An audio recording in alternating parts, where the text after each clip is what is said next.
Well, hello, everyone. I'm Jill Bloom, Group Publisher of Roofing Contractor, Walls and Ceilings, and Building Enclosure. Welcome to a very important Legal Insights, and honored to be here with Trent Cotney, the CEO of Cotney Attorneys and Consultants. Trent, thank you so much for joining me. It's great to be here, Jill. Absolutely. So it sounds like there's some insight you've got. We were just talking about in Ukraine. Can you tell me what do contractors and business owners need to know in regards to what's going on?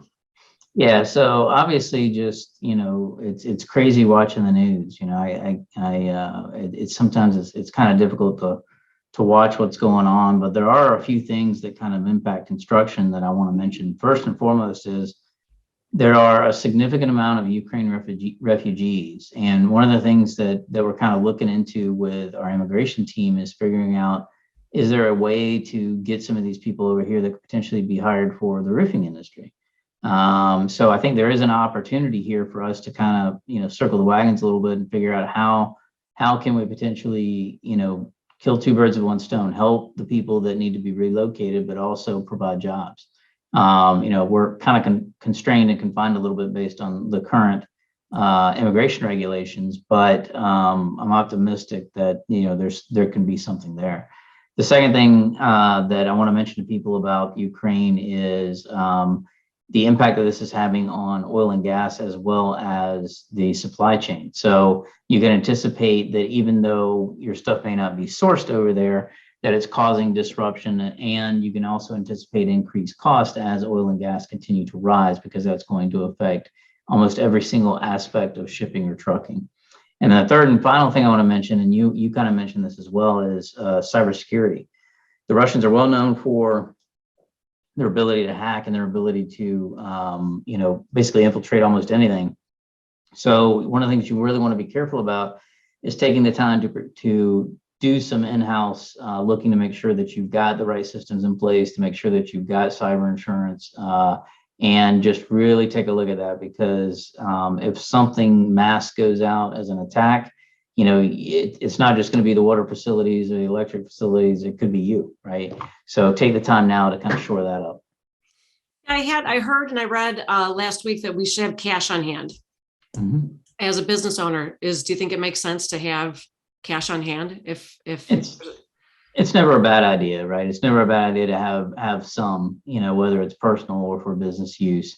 Sure. Obviously, the problem with cash is that it can easily be stolen. So, it's not necessarily the safest thing to have, depending on what's going on. But it's not bad to have something on hand in case you absolutely have to use it.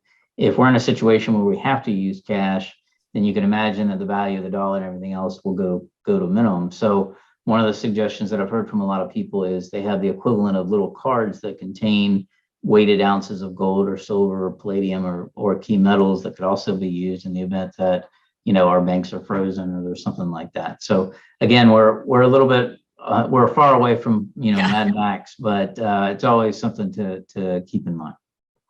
Very good. So also you mentioned something about forklifts. Mm-hmm. Definitely a piece of equipment that's very important in construction in general.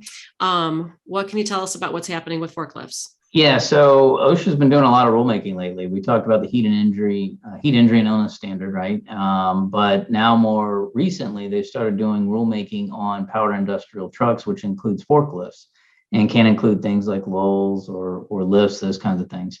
So one of the concerns that I had from a construction standpoint, I was talking to our lobbyist, Craig Brydup, about it, was the fact that you may have to go back and retrofit all of your old forklifts and equipment.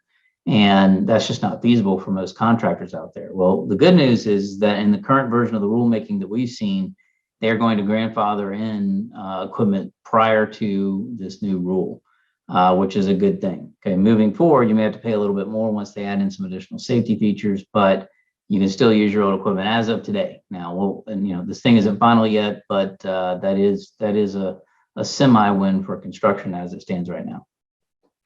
Very good. Well, Trent, thank you so much for your insight as always. If anybody has any question for Trent, it's cotneycl.com.